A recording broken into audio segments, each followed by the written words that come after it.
This is a quick screencast to go over how to make a Google form. I hope that you find that it's a useful tool and it's pretty easy to make. So the first thing you're going to want to do is you're going to want to make sure you go to www.google.com, and over here in the right hand corner, I'm going to make sure that I'm signed into my MBUSD apps account. I'm going to sign out of my daughter's and into mine. So you want to make sure you're signed into Google and your MBUSD apps account. Then you're going to find and locate this little 3x3 grid, and you're going to give it a click. And from there, you can scroll down to this icon, which is a purple little picture of a form, and this is how you're going to make a Google form. So I'll just show you that again. I went to this little grid here and I'm scrolling down to find the Google form that I'm going to create. Go ahead and give that a click.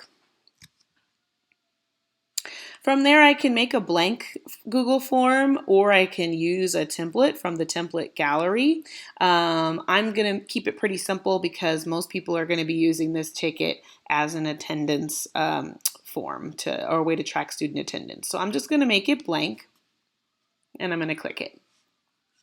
All right, the first thing you're going to want to do with your Google form is you'll notice here it says untitled form. So you want to give it a title because it'll be difficult to find it if it doesn't have a title.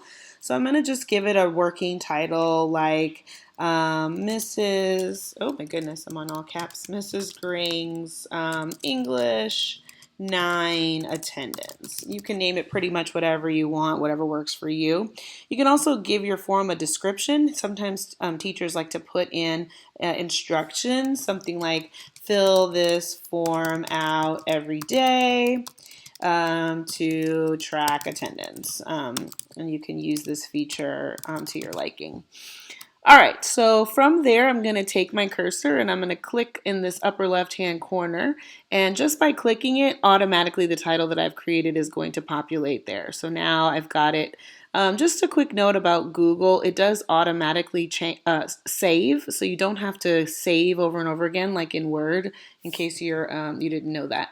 Okay, so from there, I'm going to start adding some questions. So you'll see this little box here has an untitled question, so I can go ahead and click in that field and collect some information from my students.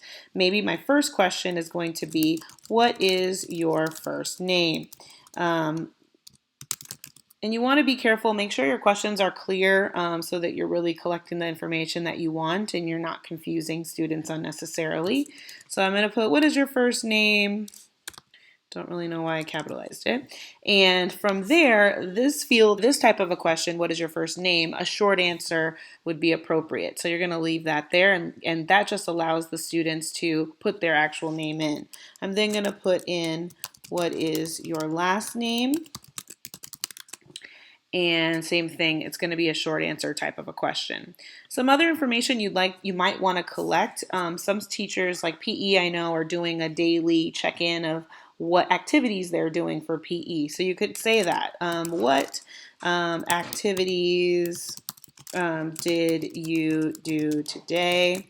What you could do is you could change this to a multiple choice option, which would allow you to create the options for them. Yoga, Pilates, etc. So if you want students to only be allowed to check one item, you would choose multiple choice. But if you want them to have the ability to select multiple items, you can turn it to check boxes. So I'll just add Pilates and running as my options here.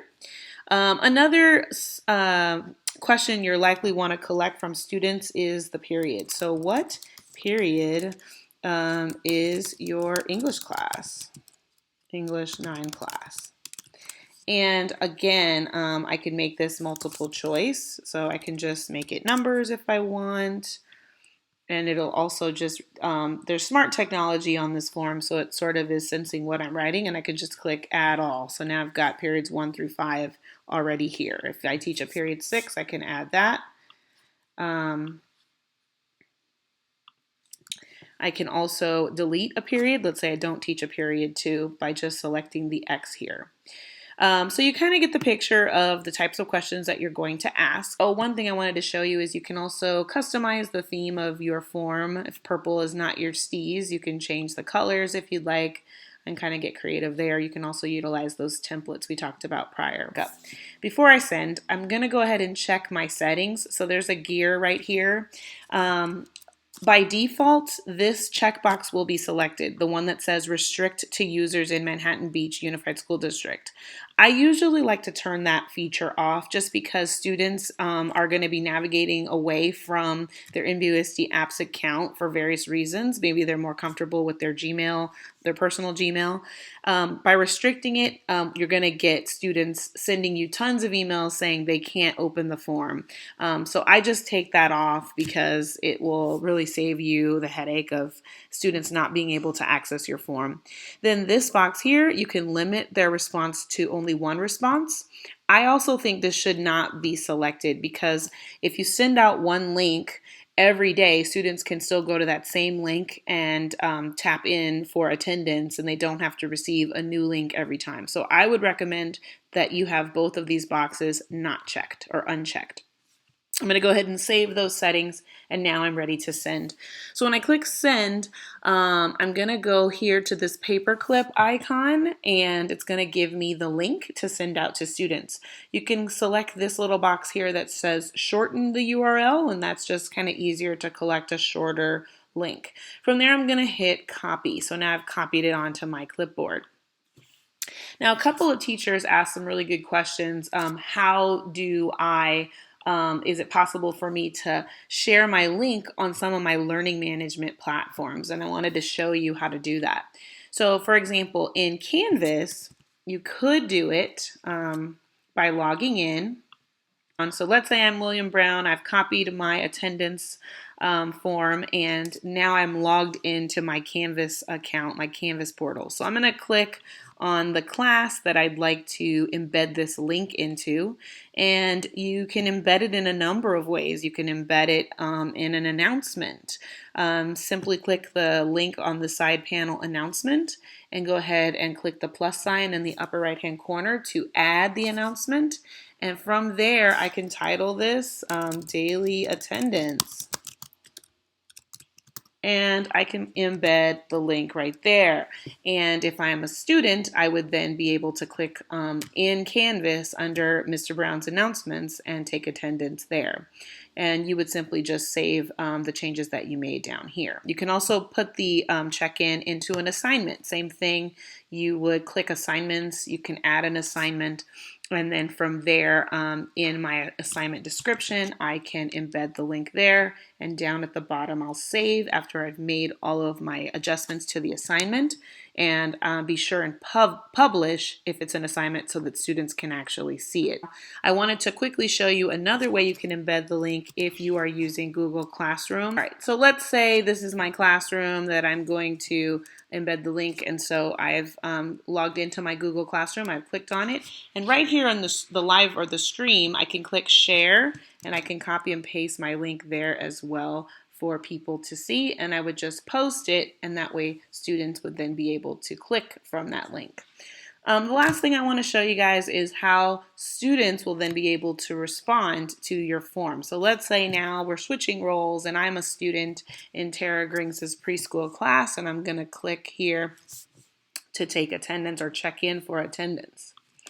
So from there it says, what is your first name? So I'm going to put that in, my information in. I did yoga and running. I'm in period 4. And I'm going to submit. Let's say Johnny is also going to fill out this form. Johnny Williams, and he did Pilates, and he's in period 3. And then let's say Amanda is going to fill out this form as well, and she's of course doing yoga, and she's in period 4 also. Now I'm going to pretend to be the teacher again, and I'm going to show you how you can see the student responses. So you can go back to the form that was created, and if you're the person who created it, you can go to the lower right hand corner and click the pencil where it says edit this form. That's going to navigate you to the form that you actually created with the ability to make edits. But if I want to see my student responses, I'm going to go ahead and click right here where it says responses, and you can see already that there are 3 responses. For this purpose, for collecting attendance, I think the best thing to do is to go to this icon right here where it says to create a spreadsheet.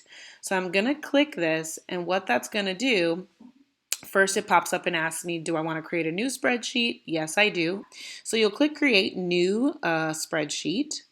And what's going to happen is it's going to generate all of the answers that students did in those forms as a spreadsheet. So what's really cool about this is, one, you're going to see a timestamp, so you can take attendance daily and make sure that you're holding students accountable there. 2, you're going to see their last name, their first name. You'll see any other questions that you asked in the form. And I really like this one where you can see which period that they're in. A really cool feature about the spreadsheet that I do want to share is sorting. So if you're using this form to take attendance, you'll likely want to sort by period. I think that makes the most sense. You might also sort by time stamp, because you might want to sort by all of the dates. So to sort by period, I'm going to go to the column where I've collected the period, and right in the upper right hand corner there's a drop down arrow. I'm going to click that, and I'm going to sort A to Z. And what A to Z does is it sorts in alphabetical order from A to Z, but it also will sort in numerical order 1 to infinity. So now I can see all my 3rd period students, Johnny Williams, and then I can see all my 4th period students. And ideally, you'd see a big long list of all of your students and be able to translate that into attendance. I hope this was helpful for you. Get started, play around with it. Be sure to, Google questions that you may have, or don't be afraid to make a mistake. This is a work in progress, and I'll see you guys back for some more tutorials. All right, take good care.